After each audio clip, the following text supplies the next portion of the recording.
চমৎকার তো। আমরা নদীতে যাচ্ছিলাম, তার আগে সুন্দর একটা জিনিস দেখতে পেলাম।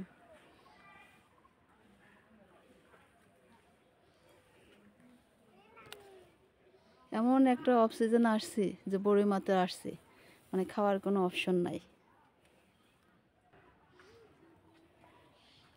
গ্রাম আমার খুব ভালো লাগে, যে কারণে আসলে আমি যা দেখছি তাই আমার কাছে ভালো লাগছে। আপনাদের কাছে লাগতে পারে, নাও পারে। আর আমার মতো মনে হয় লাগবে না কেন, কারণ আমাদের ঐতিহ্যই তো, মেন ঐতিহ্যই গ্রাম। গ্রামের প্রতিটা বাড়িতে কিছু না কিছু ফলের গাছ আছে, সবজির গাছ আছে। কি চমৎকার দেখতে লাগছে, এত ফ্রেশ। এনারা কিন্তু যখন মন চাবে গাছ থেকে নামায় রান্না করে খাবে। আর এখন শীতের সিজনে যে খাবারটা, যে লাউয়ের সাথে হচ্ছে চাল কুমড়ার বড়িটা, আমরা যারা বলি যে নিরামিষ রান্না করে যে বাগারটা দেওয়া হয়, ওই বাগার দেওয়া পেঁয়াজ রসুনের সাথে চাল কুমড়োর অরিজিনাল বড়িটা দিয়ে যখন এই লাউটা রান্না হয়, অসম্ভব অসম্ভব রকমের টেস্টি হয়, যেটা আমাদের YouTube channel foods and shopping গাইডে আপনারা দেখতে পারবেন। এদিকে সুন্দর করলা গাছ আছে, করলা আছে কিছু কিছু, বাট আমি অত ভিতরে যেতে পারছি না। এই বড় বড় বেগুন আছে না, ওর চেয়ে একটু বড় হয়েছে, তেল তেলে। লাউটা একদম অরিজিনাল কচি, আর এটাতে কোনো মেডিসিন দেওয়া নেই, সেই রকমের টেস্ট লাগবে। আর সাথে যদি থাকে কুষ্টিয়ার বিখ্যাত ঐতিহ্যবাহী চাল কুমড়ার বড়ি। নদীর ধারে যাচ্ছে আমরা, এর সাথে সুন্দর সুন্দর জিনিসগুলো আপনাদের সাথে শেয়ার করতেছি। এই ফুলটার নাম কি? দুবলা ফুল? আমি জানি না আসলে এই জিনিসটার, এই ফুল গাছটার নাম কি। এখানকার কাকিমা বলছে এই ফুলটা নাকি দুবলা ফুল, কিন্তু দেখতে বেশ ভালো, মাশাআল্লাহ। আসলে আল্লাহর সৃষ্টি সব কিছুই অনেক সুন্দর, যদি সেটা সুন্দরভাবে করা হয়। ঘরের কানাচিতে সুন্দর বাগানের ব্যবস্থা, সবজির ব্যবস্থা। আসলে এনাদের গ্রামের মানুষের বাজারটা অনেক দূরে থাকে, তো বাড়িতে কিছু না কিছু করে রাখে, যেন তরকারি না থাকলে যেন তারা উঠায় সাথে সাথে খাবার একটা ব্যবস্থা করে ফেলতে পারেন। ও মামা মামা মামা, আমি তো এইভাবে নামতে পারবো না। না গো, নামতে পারবো না এদিক দিয়ে।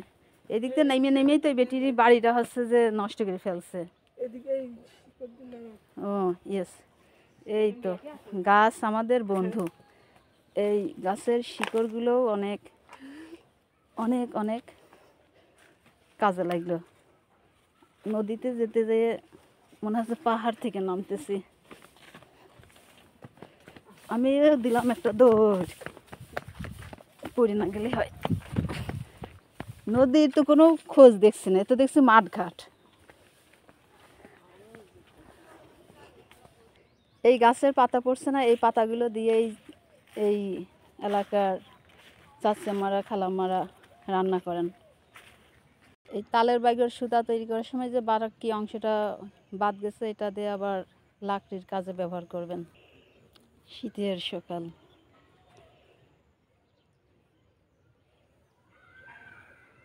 এদিকে চারুটা তৈরি করার জন্য খরচটা অনেক কম পড়ে, কারণ এদিকে বাঁশের অভাব নাই। বাঁশ এদিকে অনেক সহজলভ্য, যে কারণে স্বল্প খরচে এলাকার বাসিন্দারা চারুগুলো তৈরি করতে পারেন। আমি আসলে উপর থেকে নিচের দিকে আসছি তো অনেকটা হয়রান হয়ে গেছে। এই সেই নদী, আমরা নদীতে প্রায় চলে আসছি।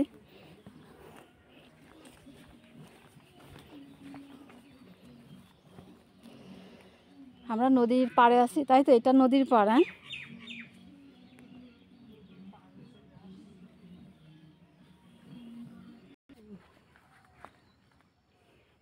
ঘাসগুলো অসম্ভব রকমের সুন্দর লাগছে, দেখাচ্ছে।